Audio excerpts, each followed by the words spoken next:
नमस्कार दोस्तों, आज 7 मई 2021 के डेली करंट अफेयर के सेशन में आप सभी का स्वागत करता हूं। आज मैं 3 मुद्दों पर चर्चा करने वाला हूं।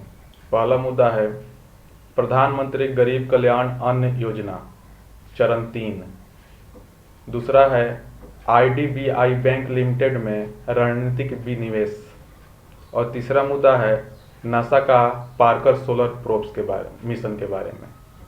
तो आइए एक एक करके हम तीनों मुद्दों को पढ़ते हैं। पहला है प्रधानमंत्री गरीब कल्याण अन्न योजना चरण 3। तो यह चर्चा में क्यों आया है? तो हाल ही में केंद्रीय मंत्रिमंडल ने प्रधानमंत्री गरीब अन्न योजना चरण 3 के तहत राष्ट्रीय खाद्य सुरक्षा अधिनियम के तहत लाभार्थियों को 2 महीने मई और जून 2021 में अतिरिक्त खाद्यान्न आवंटन को मंजूरी दी है। इसके प्रमुख बिंदु पर हम बात करें तो इसमें जो केंद्रीय मंत्रिमंडल है वह प्रधानमंत्री के अध्यक्षता में अभी यह निर्णय लिया है कि जो यह मई और जून का महीना है, इसमें जितने भी राष्ट्रीय खाद्य सुरक्षा अधिनियम के अंतर्गत जो लाभार्थी आते हैं उनको 2 महीने के लिए अतिरिक्त खाद्यान्न आवंटित किया जाएगा, जिसमें लगभग 79 करोड़ 88 लाख लाभार्थी आते हैं। और इन लाभार्थियों को पर व्यक्ति के हिसाब से 5 किलोग्राम खाद्यान्न दिया जाएगा और वो भी निःशुल्क दिया जाएगा। सरकार का कहना है कि इस आवंटन से जो गरीबी रेखा से नीचे आते हैं, जो गरीब हैं, और ये कोरोना वायरस के जो महामारी फैला हुआ है, इसमें उनको जो आर्थिक स्थिति और खराब हुआ है, तो ये 5 किलो अनाज देने से उनको राहत मिलेगी, उनको खाद्यान्न आपूर्ति होगी। इसके लिए उन्होंने आने वाले 2 महीने जो अभी मई और जून महीना है, इसमें खाद्यान्न आपूर्ति कराई जाएगी।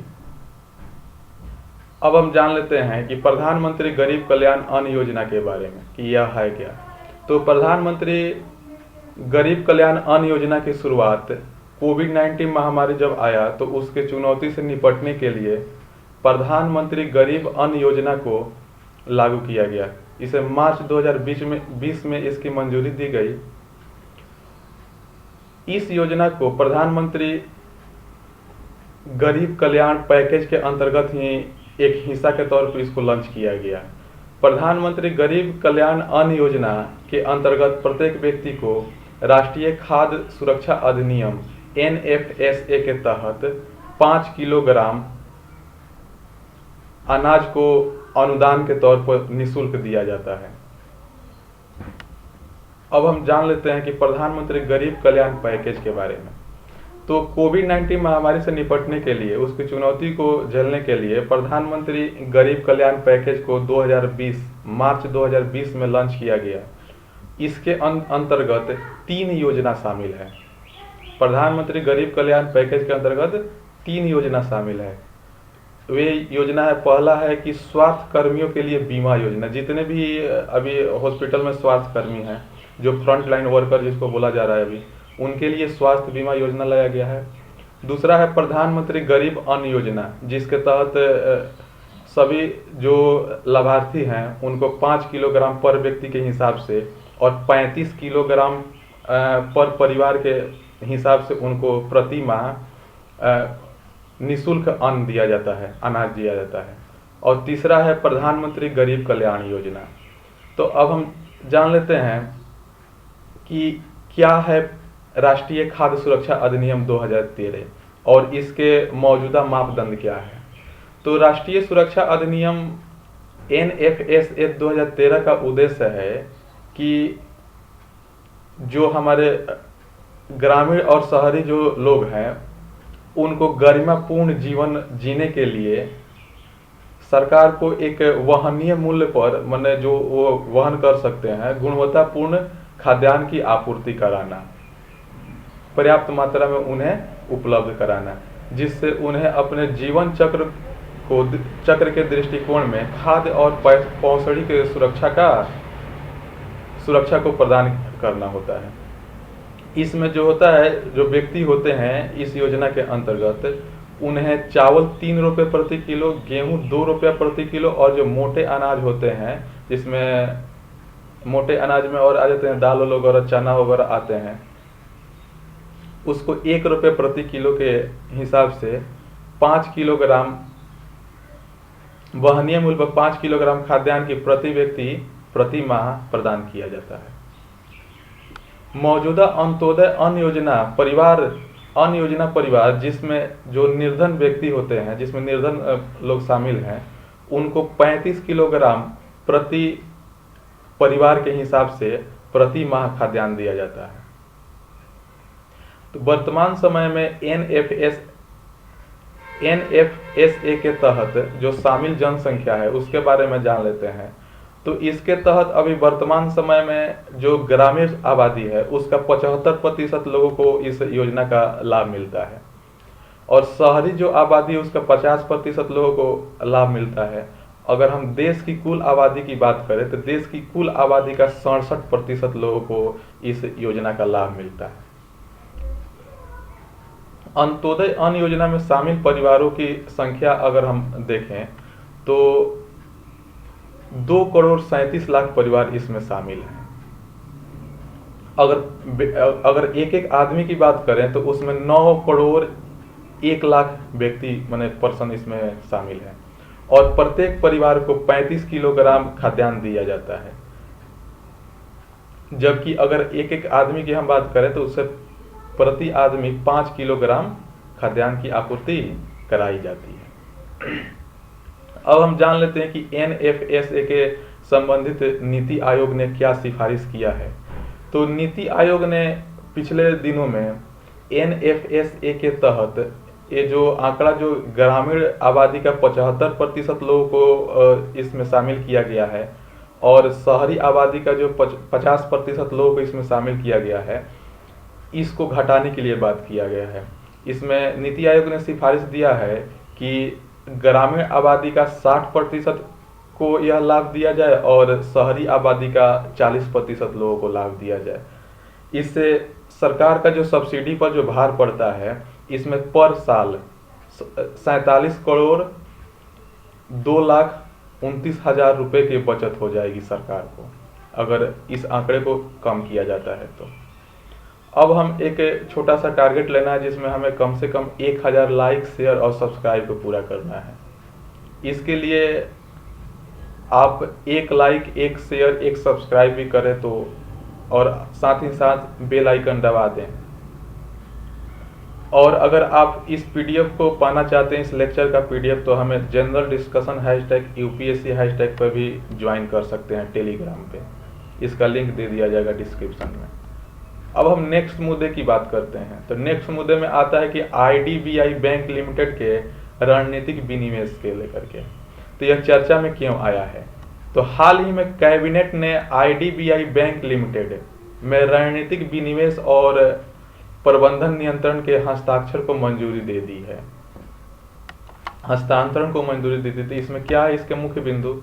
तो मुख्य बिंदु की हम बात करें तो प्रधानमंत्री के अध्यक्षता में आर्थिक मामले पर कैबिनेट समिति ने, cabinet committee on economic affairs ने IDBI बैंक लिमिटेड के रणनीतिक विनिवेश के साथ साथ प्रबंधन नियंत्रण, मैनेजमेंट कंट्रोल के हस्तांतरण में को भी अपनी सैद्धांतिक मंजूरी दे दी है। इसमें जो है भारत सरकार और LIC द्वारा बेची जाने वाली अपनी हिस्सेदारी की सीमा का निर्धारण RBI के परामर्श से इस सौदे को उपयुक्त स्वरूप देने के लिए किया जाएगा। इसमें उल्लेखनीय है कि भारत सरकार और LIC के पास IDBI के 94% से अधिक इक्विटी, जिसमें भारत सरकार के पास 45.48% और LIC के पास 49.24% इसका इक्विटी है। LIC ही वर्तमान में प्रबंधन नियंत्रण के साथ साथ IDBI बैंक के प्रमोटर और भारत सरकार इसकी सह प्रमोटर का काम करती है। मतलब कहने का मतलब है कि जितने भी जो LIC में जो फंड आते हैं, जो लोग LIC में अपना LIC बीमा वगैरह कराते हैं, उनसे जो पैसा आता है उसको IDBI बैंक में ही निवेश किया जाता है और इस निवेश के द्वारा औद्योगिक विकास के लिए लोन मुहैया कराया जाता है, जिससे बैंक को लाभ होता है और उसके बाद में फिर LIC वाले को रिटर्न दिया जाता है। अब हम बात कर लेते हैं इसके विनिवेश के मतलब क्या होता है। तो विनिवेश का मतलब होता है कि जो सरकारी कंपनी है उनमें जो सरकार का हिस्सेदारी है, उस हिस्सेदारी को प्राइवेट कंपनियों के द्वारा प्राइवेट कंपनियों से बेच देना। प्राइवेट कंपनियों को बेचना ही इसका विनिवेश कहलाता है। विनिवेश में सरकार अपने हिस्से के शेयर्स को दूसरे निवेशकों को दे देती है, किंतु कई वजह से संबंधित कंपनी में विनिवेश के बाद भी सरकार का दखल और प्रबंधन बना रहता है। तो यहाँ पे समझने वाली बात है कि एक होता है विनिवेश और एक दूसरा होता है रणनीतिक विनिवेश। तो दोनों में हम अगर समझते हैं तो विनिवेश में होता है कि सरकार अपना शेयर बेच देती है, लेकिन संबंधित कंपनी पर अभी उसका कंट्रोल और नियंत्रण प्रबंधन रहता है। लेकिन अगर रणनीतिक विनिवेश की बात करें तो इसमें सरकार अपना शेयर तो बेच ही देती है, प्राइवेट कंपनियों या दूसरे कंपनी को अपना शेयर दे देती है, और साथ ही साथ जो उस पर प्रबंधन और कंट्रोलिंग जो होता है वो भी प्राइवेट कंपनी का ही हो जाता है। उसमें सरकार का कोई कंट्रोल नहीं होता है, कोई प्रबंधन नहीं होता है। तो हम देख लेते हैं कि IDBI बैंक लिमिटेड के रणनीतिक विनिवेश के पक्ष में क्या तर्क है। तो भारत सरकार का मानना है कि IDBI बैंक लिमिटेड का रणनीतिक खरीदार कई सुधारात्मक कदम उठाएंगे। तो रणनीतिक खरीदार का मतलब तो हम अभी बता दिए हैं कि इसमें सरकार का ना कोई भागीदारी रहेगा, ना प्रबंधन में कंट्रोल रहेगा, सब प्राइवेट कंपनी के हाथ में रहेगा। और सरकार इसलिए रणनीतिक विनिवेश भी करना चाहती है कि जब सरकारी कंट्रोल होता है तो कोई भी काम बढ़िया से नहीं होता है, उसमें लेट होता है, डिले हो जाता है, कोई भी प्रबंधन ठीक ठाक नहीं रहता है, जो सरकारी नौकरशाह की उसमें भूमिका अच्छा से नहीं हो पाती है। इसलिए प्राइवेट को वह प्रबंधन नियंत्रण सब कुछ दे रहा है ताकि टाइम से सब चीज़ हो, उसमें विकास बढ़िया से हो। इसके अलावा जो IDBI के बैंक लिमिटेड के जो रणनीतिक खरीदार हैं उनकी जो कारोबारी क्षमता में भी विकास होगा। रणनीतिक खरीदार जो है रणनीतिक खरीदार बैंक के विकास के लिए उनमें आवश्यक धनराशि भी डालेंगे और नई प्रौद्योगिकी का उपयोग भी शुरू करेंगे, ये सब सरकार का कहना है। इसके साथ ही IDBI बैंक लिमिटेड के रणनीतिक खरीदार द्वारा बैंक प्रबंधन से जुड़ी सर्वोत्तम प्रथाओं पर भी अमल किया जाएगा कि यह जितने भी प्राइवेट कंपनी हैं इस बैंक को और आगे ले जाने के लिए और इसका माने बढ़ाने के लिए जो भी उसमें काम करना होगा, एक्स्ट्रा पैसा उसमें डालना होगा, इंफ्रास्ट्रक्चर उसमें डेवलप करना होगा, इस सभी चीज़ों पर विचार किया जाएगा। सरकार यह भी उम्मीद कर रही है कि रणनीतिक खरीदार LIC और सरकारी सहायता धन पर किसी भी निर्भरता के बिना अधिक से अधिक कारोबार सृजित करेगा। उल्लेखनीय है कि इस रणनीतिक विनिवेश से प्राप्त होने वाले संसाधनों का उपयोग सरकार के विकास कार्यक्रमों का वित्त पोषण करने में भी किया जाएगा, जिससे देश के नागरिक लाभान्वित होंगे। विनिवेश के जरिए सरकारी कंपनियों को प्रतिस्पर्धी और सक्षम बनने में भी मदद मिलेगी। मतलब कहने का मतलब है कि जो सरकारी कंपनी है उसमें किसी से प्रतिस्पर्धा करना नहीं है। अगर उसमें लाभ होता है तो भी ठीक है, लाभ नहीं होता है तो भी कोई दिक्कत नहीं है। लेकिन जितने भी प्राइवेट कंपनी है हम देखते हैं मार्केट में कि अपने लाभ को बढ़ाने के लिए कितने अपने कुशलता को दिखाते हैं। तो जब विनिवेश होगा तो उसमें सरकारी कंपनी के हाथ से यह शेयर चला जाएगा प्राइवेट के हाथ में, तो प्राइवेट इसके विकास के लिए काफ़ी काम करेंगे, जिससे उनको मुनाफा जब ज़्यादा होगा तो सरकार को भी टैक्स ज़्यादा मिलेगा। जब टैक्स ज़्यादा मिलेगा तो उन नागरिकों के लिए सरकारी कार्यक्रम ज़्यादा होंगे। अब रणनीतिक विनिवेश के बारे में हम थोड़ा सा जान लेते हैं। तो रणनीतिक विनिवेश में हमने पहले ही बता दिया है कि सरकारी कंपनी अपने हिस्से को प्राइवेट कंपनियों को हस्तांतरित करती है या संबंधित कंपनी को प्रबंधन में दखल का रास्ता भी नहीं बचता है और कंपनी का प्रबंधन पूरे तौर पर निजी हाथों में हस्तांतरित हो जाता है। ये चीज़ को हमने बता दिया है। रणनीतिक विनिवेश का उद्देश्य यह भी होता है कि कंपनी के कामकाज में कुशलता लाई जा सके। सरकार के मुताबिक रणनीतिक विनिवेश से प्राप्त होने वाले संसाधन का उपयोग सामाजिक क्षेत्र के विकास योजना के वित्त पोषण के लिए भी किया जा सकता है, जिससे देश का विकास में गति मिलेगी। अब हम बात कर लेते हैं कि आईडीबीआई बैंक लिमिटेड के बारे में। तो ये भारतीय औद्योगिक विकास bank, industrial develop bank of India, IDBI bank को संक्षेप में आईडीबीआई बैंक लिमिटेड के नाम से जाना जाता है। इसकी स्थापना 1964 में की गई थी। यह बैंक भारतीय उद्योग के विकास के लिए ऋण देती है और अन्य वित्तीय सुविधाएं भी प्रदान करती है। नेक्स्ट मुद्दे पे हम बात करते हैं, वह है नासा का Parker solar probe mission. NASA का पार्कर सोलर प्रोब मिशन यह चर्चा में क्यों आया है? तो हाल ही में नासा के पार्कर सोलर प्रोब ने शुक्र ग्रह से आ रही भयंकर आवाज और रेडियो सिग्नल को रिकॉर्ड किया है। तो हम इसके प्रमुख बिंदु के बारे में जान लेते हैं। तो यह जिस आवाज को पार्कर सोलर प्रोब ने रिकॉर्ड किया है वह शुक्र ग्रह के ऊपरी वातावरण से आ रही थी। दरअसल जब यह पार्कर सोलर प्रोब सूरज के परिक्रमा करते हुए शुक्र ग्रह के नजदीक से गुजरा, तब यह ग्रह जो है उससे आ रही भयंकर आवाज और रेडियो सिग्नल को रिकॉर्ड किया। तो यह आवाज जो है, जो यह नासा का पार्कर सोलर प्रोब जो रिकॉर्ड किया, और रिकॉर्ड करने का समय था 11 जुलाई 2020 को, और उस समय पार्कर सोलर और सूर्य के बीच की जो दूरी है, शुक्र ग्रह के बीच की जो दूरी थी वह लगभग 832 किलोमीटर थी। पार्कर सोलर प्रोब द्वारा रिकॉर्ड की गई सूर्य से आ रही भयंकर आवाज और रेडियो सिग्नल की जांच के लिए अमेरिकी अंतरिक्ष एजेंसी नासा के वैज्ञानिक जुट गए। जब यह आवाज आया तो नासा के वैज्ञानिक उसको रिसर्च करने के लिए जुट गए कि यह आवाज कैसी है, और शुक्र ग्रह को जो पृथ्वी की जुड़वा बहन भी कहा जाता है, तो इसकी भी जांच करने के लिए जुट गए कि यह ग्रह जो है, इस ग्रह के जो वातावरण से आवाज आ रही है यह कैसी आवाज है और यह कहाँ से आ रही है। इसकी जानकारी के लिए भी वे अभी रिसर्च करने लगे। अब हम जान लेते हैं कि पार्कर सोलर प्रोब मिशन क्या है। तो ये पार्कर सोलर प्रोब जो है यह सूर्य से संबंधित अधिक से अधिक जानकारी जुटाने के लिए कई देशों की स्पेस एजेंसियों ने मिल करके सोलर मिशन भेजे हैं। अमेरिकी अंतरिक्ष एजेंसी नासा ने वर्ष 2018 में पार्कर सोलर प्रोब्स को सूर्य की कक्षा में भेजा था। यह पार्कर सोलर प्रोब्स का मकसद है कि सूर्य की बाहरी कोरोना का अध्ययन करना, जो सूर्य के बाहरी जो कोरोना है उसका अध्ययन करना है।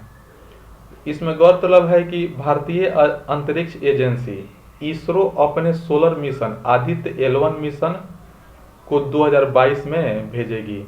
अभी भारत की जो अंतरिक्ष एजेंसी इसरो है, यह अभी सूरज के कोरोना जो है उसको अध्ययन करने के लिए, कोरोना का मतलब होता है कि सूरज के जो चारों तरफ उसका जो लाल वाला झिल्ली दिखाई देता है, जो उसमें काफ़ी गर्मी रहता है, टेम्परेचर, तो उसको अध्ययन करने के लिए कि वह क्यों सूरज के बाहर उतना गर्मी रहता है उसके वातावरण में, उसके लिए आदित्य L1 मिशन भारत के अंतरिक्ष एजेंसी इसरो के द्वारा 2022 में भेजा जाएगा। अब हम जान लेते हैं थोड़ा सा शुक्र ग्रह के बारे में, वेनस प्लैनेट के बारे में। तो शुक्र ग्रह सौर मंडल का सबसे चमकीला ग्रह माना जाता है। यह बुध के बाद सूर्य के दूसरा सबसे निकटतम ग्रह है। शुक्र ग्रह को पृथ्वी की जुड़वा बहन के नाम से भी जाना जाता है, क्योंकि इसका द्रव्यमान और आकार लगभग पृथ्वी के बराबर ही है। इस ग्रह को भोर का तारा या सांझ का तारा भी कहा जाता है, मॉर्निंग स्टार और इवनिंग स्टार के नाम से भी जाना जाता है। शुक्र ग्रह पृथ्वी की सबसे निकटतम सौर मंडल का ग्रह है और यह सबसे गर्म ग्रह भी है पृथ्वी के नजदीक। यह ग्रह अपने धुरी पर पूरब से पश्चिम की तरफ में घूमता है। शुक्र ग्रह का कोई उपग्रह नहीं है, जैसे पृथ्वी का उपग्रह चंद्रमा है वैसे शुक्र ग्रह का कोई उपग्रह नहीं है। शुक्र ग्रह के लिए विश्व का पहला मिशन सोवियत संघ ने वेनेरा 3 भेजा था। हाल ही में खगोलविदों की एक अंतर्राष्ट्रीय टीम ने शुक्र ग्रह के वातावरण में फॉस्फीन गैस का पता लगाया है। इस खोज ने शुक्र ग्रह का जीवन की उपस्थिति की संभावना और बढ़ा दी है। जो यह अंतर्राष्ट्रीय टीम जो है, खगोलविदों की अंतर्राष्ट्रीय टीम ने वह शुक्र ग्रह पर फॉस्फीन गैस खोजा है, तो इससे यह अनुमान लगाया जा सकता है कि वहाँ पे जीवन संभव है। इसके साथ ही आज का लेक्चर समाप्त होता है। घर में रहिए, स्वस्थ रहिए और देखते रहिए। Thank you.